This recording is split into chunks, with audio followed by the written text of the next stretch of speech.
me see your tail. Or you're a mermaid. What's up, y'all? It's CJ Moto and I'm back, and today we're gonna try to mount the GoPro Hero 9 to the DJI Mavic Air 2. So we've got the latest and greatest in portable sports camera and drone technology, and we're gonna mix it together, blend it up, and see what happens here. So I've got it, little bit of talking about this, I've got it mounted straight on real good, wiped it down with some isopropyl alcohol, and then I also had to trim down this dial. I had to trim about 1/4 inch off of there because I wanted to make sure, so if I pull my prop out as far as it'll go, I wanted to make sure I have clearance between there. And right now I do have some clearance between there, so that's good. So we're gonna fire this thing up and we're gonna see how it looks, and it's gonna enable us to do all kinds of cool stuff, like have super view and do time lapses, hyperlapses, all that type stuff using the GoPro's latest technology. And then another thing I absolutely loved was that we're going to have audio, baby. We're gonna have audio. So let's check it out. Let's see what happens. 4K, 24 frames per second, and we got super view, so the super wide angle. And this is quite literally the first flight. I got my iPad Mini 5. I'm gonna fire up the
deal. I just did that first flight. I don't know if I'm going to talk to you here before I post the video or whatever video I post of the first flight, but here's what happened. I took off, everything seemed okay, all right? There's two things I did wrong. It's a little too windy out, especially with that extra weight on top. Three things I did wrong. I put a GoPro on top of my DJI Mavic Air 2. Probably a stupid idea. Number two, it's a little bit windy out, okay? A little bit of wind is multiplied by 3 or 4 times having this GoPro on top of here because of the extra weight. So if you're going to be doing this, stick around a small location, stay close to yourself, okay? Number three, I left the wireless turned on the GoPro, and when I got out about 1,000 feet away, I completely lost signal, 100%, just gone. And I lost signal for longer than I care to explain, probably 2 minutes, okay? Got back with 40% battery left. With that said, I turned off wireless signal from the GoPro. So I'm gonna see if I see even right now, I'm not getting the information I should be getting here. I'm just not getting it. And I'm thinking it has to do with the GoPro. Hang on. Either that or I'm just too close. Yeah. For some reason, I'm just not getting location signal. No signal for GPS whatsoever. 0 satellites. So I have it mounted on top in the only real place you would want to put it, and I have 0 signal for satellites right now.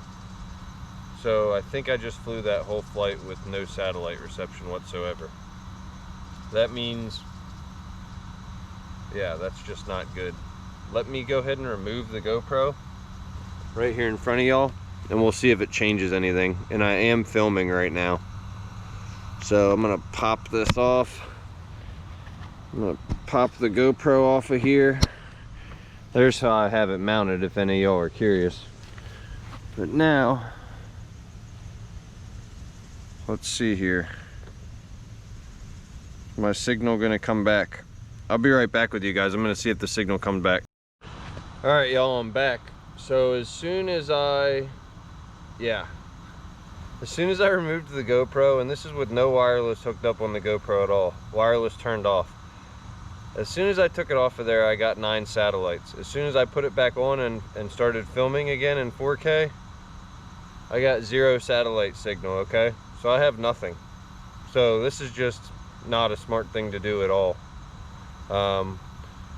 We could fly around a little bit, just right around myself. That'd probably be okay.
So yeah, you guys, it's a cool idea, but no satellite reception.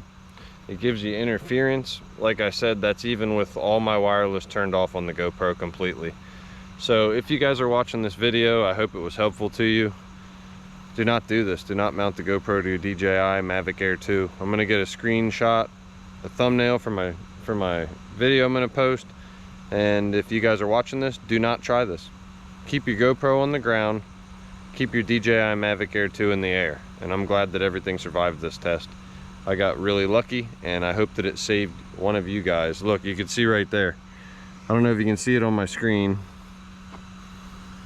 Anyhow, probably can't see it, but literally 0 satellite signal whatsoever. But by the way, I absolutely love this GoPro. So keep your GoPros completely away from your drones, all right? It does look cool as hell mounted on there, but it's a shit idea. CJ Moto out. Yo, what up, y'all? I'm back. So yeah, I just got done. I left the park, or left the fly spot that I went to, and absolute success but failure with the GoPro. If you didn't collect it from what I've already posted right here, basically in a nutshell, I think the biggest problem was the extra weight on top. The absolute bigger problem was it completely and utterly blocks the GPS signal, and there's really nowhere you can mount this thing other than there. And there's really no damn reason to do it anyhow. I just have stupid ideas sometimes. I thought it would be cool because GoPro, the footage looks pretty good, but I wouldn't say it looks anywhere nearly as good as the footage that the actual camera on the drone takes. I thought it would be cool to get super view and some different hyperlapses and stuff, but you can do all that with the drone anyhow. The audio was kind of neat to have, but it was like that whole flight that I did, I basically had no GPS, and I really didn't even realize it, which is really stupid. But I don't think I had. I think maybe I had a few bars for a second, but as soon as you start filming, it just cuts everything out, and you can control the drone to an extent, but you lose signal like 1,000 feet away completely. So I hope somebody learned something from this. Please subscribe to the channel if you enjoy electric dirt bikes, if you enjoy drones, if you enjoy tech, if you like GoPros, because I'm going to be having a blast with this thing, man. I'm just tickled about this new Hero 9. The audio quality is amazing. I'll probably do some water testing with it. It's just a blast. I'm going to have a fun time with it. It is well worth the investment if you guys are waiting to pull the trigger on it. One thing to note, if you try to order it off their website, it's like a nightmare. Like, I could not get them to accept my debit card, any of my credit cards. I tried my dad tried for me, so I went ahead and had to get it locally. But it will definitely pay itself off because I do a lot of this vlogging and stuff, and it's just amazing. And I'm going to be doing everything here for the next, at least near future. I'm doing everything in 4K 24 frame per second super view, so that's where I'm at with that. I think that setting's awesome, and it forces up YouTube to really give you some good quality. So I'll catch you guys later. Until next time, CJ Moto out.